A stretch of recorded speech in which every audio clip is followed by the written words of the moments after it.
Hello and welcome to MLC TV News Hour, reaching you live from the city of Lokoja, the confident state of Nigeria. I am Moino Balagugu. First, the headlines. Titan Trust completes acquisition of Union Bank. CEO, others resign. Turkey changes name. We are not a bird, but a nation. And in sports, Super Eagles lose PESEIRO'S second game in charge. And now the news in detail.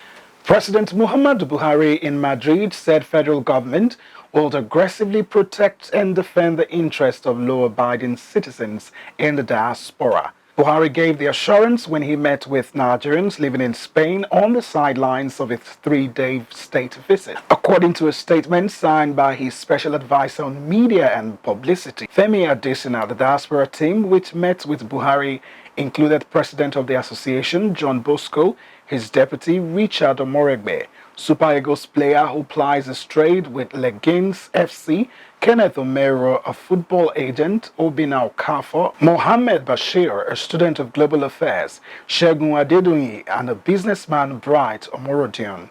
President Buhari told Nigerians, whom he described as ambassadors of the country in Spain, many of you are here for different reasons. For some, for fulfilling career in sports, especially in football, where you earn respectable incomes to sustain yourselves, as well maintain your extended families in Nigeria, including investments back home. Explaining why he established the Nigerians in Diaspora Commission, the president said, "As I have always done whenever I'm abroad, I wish to reassure all of you in Spain of the determination of the federal government of Nigeria to continue to remain engaged with our compatriots in the diaspora for more purposeful partnerships that impact our country and people." He noted that the conduct of Nigerians abroad is crucial as it defines their roles as ambassadors and image promoters of the country. Buhari also urged them to give back to their homes in the form of monetary and non-monetary investment. Senior government officials with the president at the event include NITCOM chief Dabiri Erewa, Ministers of Foreign Affairs Geoffrey Onyema, Youth and Sports Sunday Dare, Information and Culture Minister Lai Mohammed, Nigeria's ambassador to Spain, Adomola Saraki, and Special Assistant to the President on Sports, Daniel Omokachi.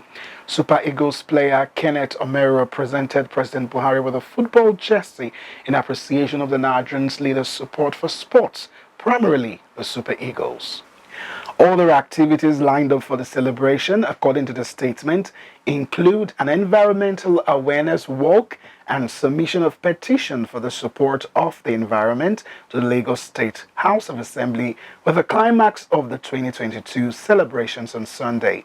Speaking at the ceremony, which took place at the St. Paul's Anglican Primary School, Breadfruit, Lagos, the Permanent Secretary, Office of Environmental Services, Omobolaji Gaji, was quoted as saying that the task of regenerating the environment should not be left to the government alone. Gaji described the 2022 World Environment Day with the theme "Only One Earth" as a campaign to ensure that the beautiful planet remains a comfortable home for humanity. Gaji added that the activities of the World Environment Day, as practiced all over the world, included planting trees, cleaning up local beaches, organizing meetings, and joining online protests, amongst others. He described individuals and civil societies as pivotal advocates, adding that the more people raise their voices and emphasize what needs to be done, the faster change will come. People of the state have been commended for their kindness, resilience, support, and prayer to the present administration under the leadership of Governor Bello Muhammad Matawalen Maradun. The commendation was made by the Speaker of Zamfara State House of Assembly, Nasiru Muazu Magaria, in a special message to the people of the state after closing the House for the 2022 and end of the year recess of the state's 6th Assembly. The Speaker said the achievements so far recorded by both executive and legislative arms of government must be attributed to the overwhelming support enjoyed from the public across the state. He calls for more support and prayers from all and sundry, as it will be definitely help in moving the state to the promised land. Within the period under review, the House has passed over 20 people-oriented bills into law, Others are presently before various committees for further legislative process, and many resolutions were sent to the executive for implementation. These, according to him, are in conformity with the yearnings, aspirations of the general public. Chairman Moriki further thanked the entire honorable members and the staff of the House for their unwavering support and cooperation, which he described as the basis of his achievements. Within the 3 years of my leadership as a Speaker, we have witnessed a complete absence of internal wrangling in the House. The support enjoyed from the entire members is a strength. Margaria, who reiterates their determined resolve to justify the mandates of their constituents, said committee will soon be set to review the legislative agenda for a better service delivery. Our fundamental responsibilities of lawmaking, oversight and representation will remain our guiding principles. In this respect, he added. He also sympathized with the victims of the recent bandit attacks in some areas of the state and called for prayers from all for the divine intervention to avert security challenges militating our progress as a state. The Joint Admissions and Matriculation Board said it has clamped down on institutions awarding fake A-level certificates. The board said its decision followed the discovery that over 90% of A-level certificates presented for admissions in a particular university were fake. In the weekly bulletin issued by the National Universities Commission, the Director of Legal Services, JAM, Dr. Abdul Wahab Adedokun, said the board's assessment showed that more than 90% of A-level results presented by candidates to gain admission into universities were fake. Speaking in an interview with journalists, a lecturer of mathematics and chairman Academic Staff Union of Universities, Federal University of Technology, MENA, Dr. Bola Ombalarin said there was the need for candidates to register with universities' accredited programs. Universities that are running the programs include FUT MENA, University of Ilorin, and the University of Nigeria, Nsukka. Union Bank PLC has announced the completion of core investor sale of a majority shareholding to Titan Trust Bank. In a statement, the bank also notified the Nigerian Exchange Group of the resignation and subsequent retirement of directors from the board of the Union Bank. The directors included the Chair Non-Executive Director Beatrice Bassi and the Chief Executive Officer Emeka Okonkwo. Consequently, it added, in compliance with the NGX rulebook and the amendments to the listing rules, Union Bank notified the NGX, its stakeholders, and the investing public of the new developments. Union Bank notified the NGX that with the completion of the transaction, TGI Group, parent of TT Bank, had become the majority shareholder and co-investor in Union Bank. It stated, Union Bank hereby notifies the NGX of the completion of the divestment of the bank's entire shareholding interest in its subsidiary Union Bank PLC to all the shareholders on the company's records as 4th March 2022 pro rata to their existing shareholders' interest in the company. Other directors that resigned were Independent Non-Executive Director Obafunke Alade, Non-Executive Director Richard Borrett, Non-Executive Director Ian Klein, Non-Executive Director Kenroy Dowas, Non-Executive Director Paul Kokokricha, Non-Executive Director Taimur Labib, Non-Executive Director Mark Patterson, Non-Executive Director Emeka Ogbechi. We're now going on a short break. We'll be right back. Please do stay with us.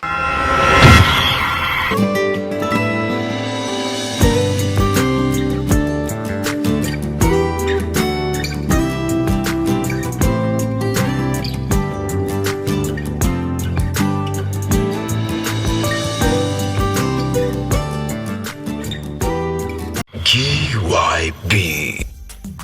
Governor Yaya Bello, a man of many parts. GYB, a great tenacious leader. You are a leader, a natural leader, a governor of a state, and the state has been very peaceful thanks to your efforts, thanks to your tenacity. Whenever you blow that trumpet, the whole country must hear you. Because the demography of this country supports you so greatly. The pride of the nation. You've been a pride to the youth of this country. You've been a pride to our party, the APC. I want to say that His Excellency the Governor is the shield of the APC in Nigeria and beyond. And if you don't mind, I would prefer to call him Sarkin Yakin APC in Nigeria.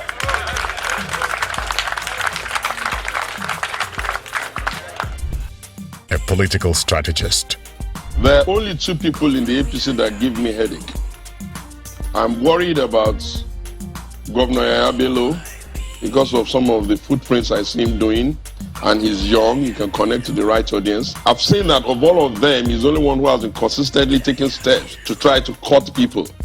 Governor Yahya Bello, a trailblazer. Let the other governors go to Kogi and study. They have a Northern Governors Forum. Yeah, they do. Let them meet and ask themselves, how has this young man, who happens to be about the youngest of the governors running the second term, how has he succeeded? That is what they are not doing. Unity and peace advocate. We have succeeded in uniting the people, the more. Nobody's talking about whether you are from the west or central or the east, So everybody today could lay claim to the state as our state because you have sense of belonging. Your people are not marginalized. Any part of the state is oppressed. He is our hero. It's only Governor Yahya Bello that I know that has given so much position to women. He has given us that opportunity. Please, let's not be selfish with that position. GYB, trustworthy leader. Anybody who is playing politics with the civil servants of Kogi State today should be careful. They should not use us to play politics. They should engage us and discuss with us frankly and what they really have on hand to offer Kogi workers. Let us see different from the own. Leadership with inclusion. All the other governors in Nigeria, please emulate a governor like Yahya Bello. Don't give us only SA and PAs and all that in disabilities. Appoint us into other respective offices where we can work and show you that we have capacity to deliver. A polypath and pace setter. He has an eagle eye to discover potentials in human beings. He discovered me, unveiled me to the world, and I'm where I am today. Governor Yahya Bello, prudent and accountable. Rating of the state has been very, very high in terms of accountability. When the SIFTA's results that was undertaken by World Bank came out in 2017, Kogi State came second. And 2018, Kogi State came first. And then 2019, we also repeated the first position. Inclusive leadership. I must appreciate the contribution of the vibrant young governor of Kogi State, who detests crime and have always been rendering helping hands to nip crime not only in his state, but across the country at large. I doff my hat for Governor Yahya Bello. The support the special forces have been receiving from him, if all governors could emulate, in terms of providing strategic information, I think the peace we have been yearning for will soon be close to us. Arawani, Yahya Bello, Arawani, Babane, Arawani, Lajo Maluba,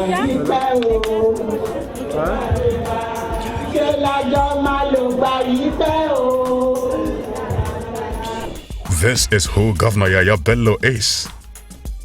This message is brought to you by friends of GYB. Glad to have you back, and now to stories in politics.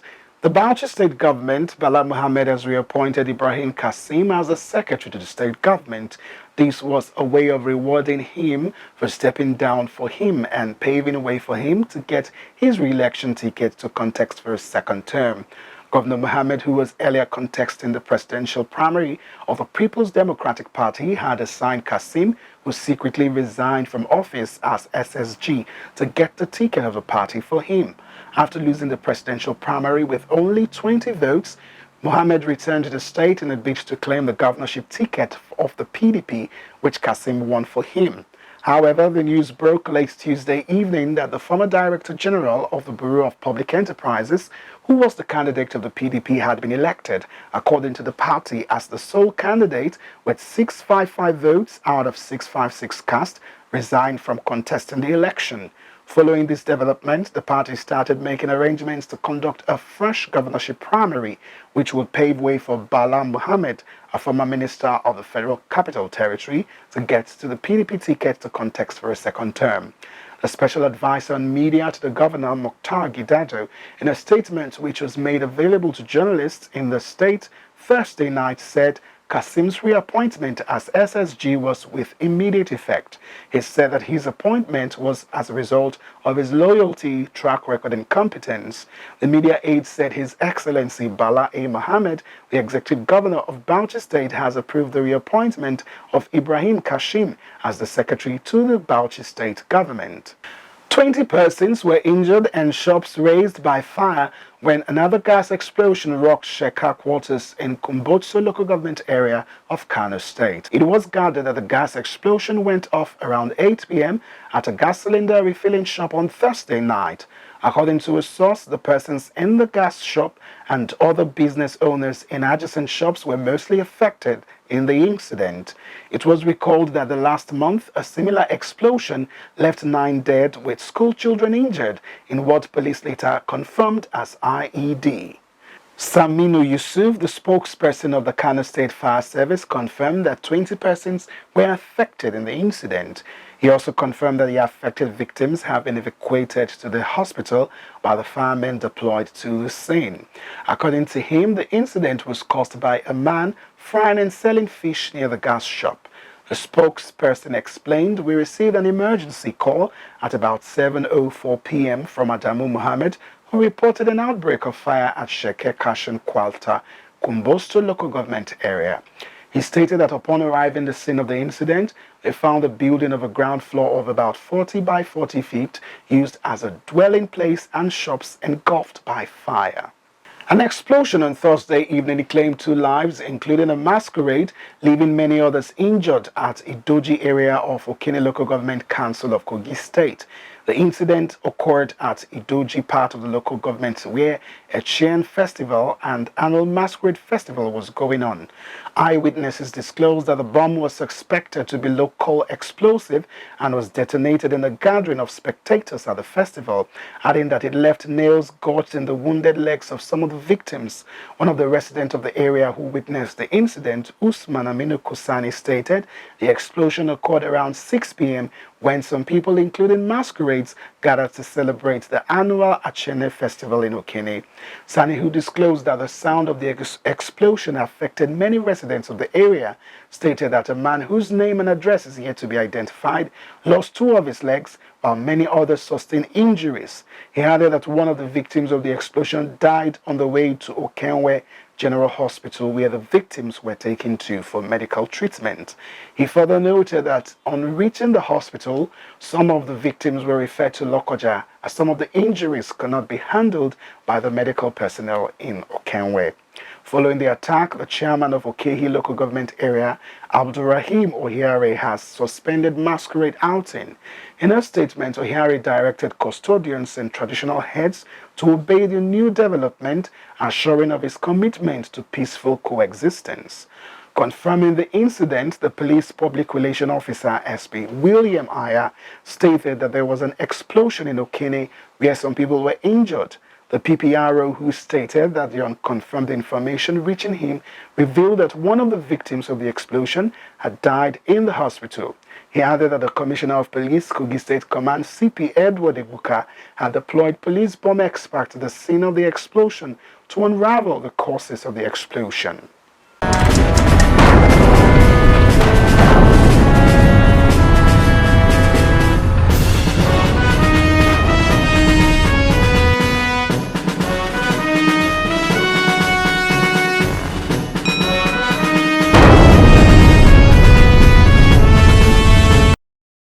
And on the foreign scene, Turkey will be known as Turkey at the United Nations from now on, after it agreed to a formal request from Ankara. National bodies will be asked to make the name change as part of a rebranding campaign launched by the Turkish president late last year. Turkey is the best representation and expression of the Turkish people's culture, civilization and values, Recep Tayyip Erdogan said in December. The UN says it made the change as soon as it received the request this week. Most Turks already know their country as Turkey. However, the anglicized from Turkey is widely used even within the country. State broadcaster TRT also quick to make the change as soon as it was announced last year, explaining that among the reasons for the image rebrand was the association with the bird traditionally associated with Christmas, New Year or Thanksgiving. It also pointed out the Cambridge English Dictionary's definition of one of the meanings of the word as something that fails badly or a stupid, silly person. As part of the rebranding made in Turkey, will feature an all-exported products and in January, a tourism campaign as was launched with the catchphrase, "Hello Turkey." The move has been met with mixed reaction online. While government officials support it, others say it is an ineffective distraction as the president gears up for elections next year amid an economic crisis. It is not uncommon for countries to change their names. In 2020, the Netherlands dropped Holland in a rebranding move. And before that, Macedonia changed its name to North Macedonia due to political disputes with Greece and Swaziland, became Eswatini in 2018. Further back in history, Iran used to be called Persia, Siam is now Thailand, and Rhodesia was changed to Zimbabwe. And now to sports news. Let's now join Jonah Malik for our sports update.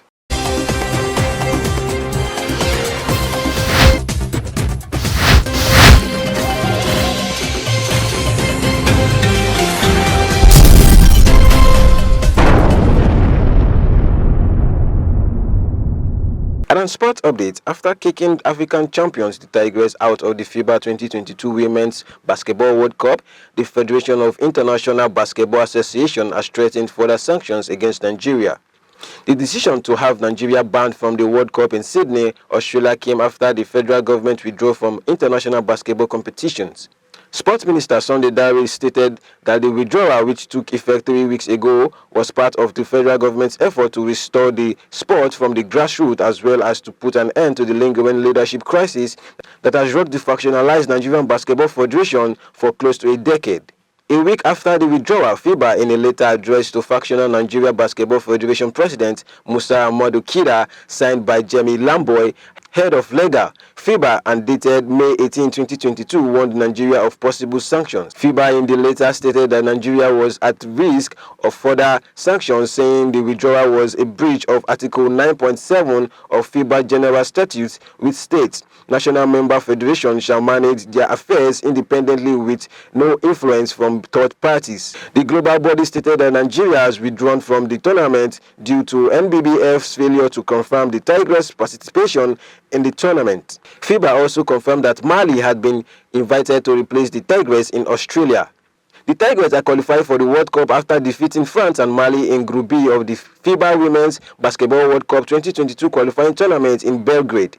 Nigeria may miss out from the 2024 Olympic Games as well as 2025 World Championships if FIBA further sanctioned the country, it was learned.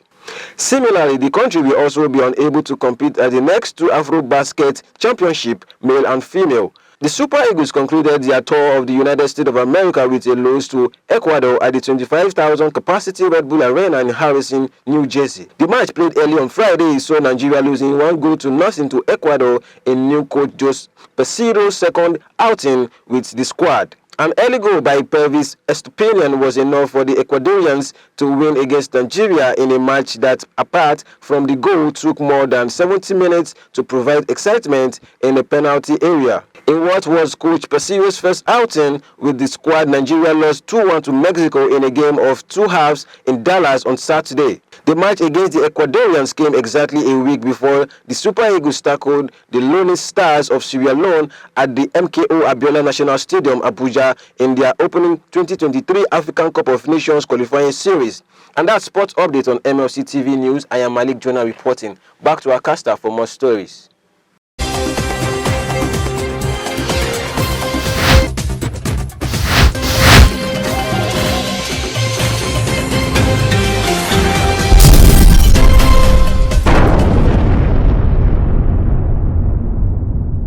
Thanks for the update, Jonah. And that is the size of our package today. Do join us next week at the same hour as to watch our news as we give you updates on happenings within and across the globe. Don't forget to subscribe to our YouTube channel, Malachite TV, like and follow our Facebook page, MLC TV, Instagram handle MLC TV 2021, Twitter at MLC TV1. For your event coverage, information, contribution, advert and sponsorship, please call any of our numbers displaying on your screen. Join us Friday and Saturday to watch our special programs. Friday 9 p.m. Local Government and You, Saturday 7 p.m. Family Affairs, 9 p.m. Political Arena, and Women's World Sunday by 6 p.m. It's Malachite TV, reaching everywhere, informing everyone. I am Morno Balagubu. Please continue to be your brother's keeper to build a united and peaceful society together. Good day and thanks for watching.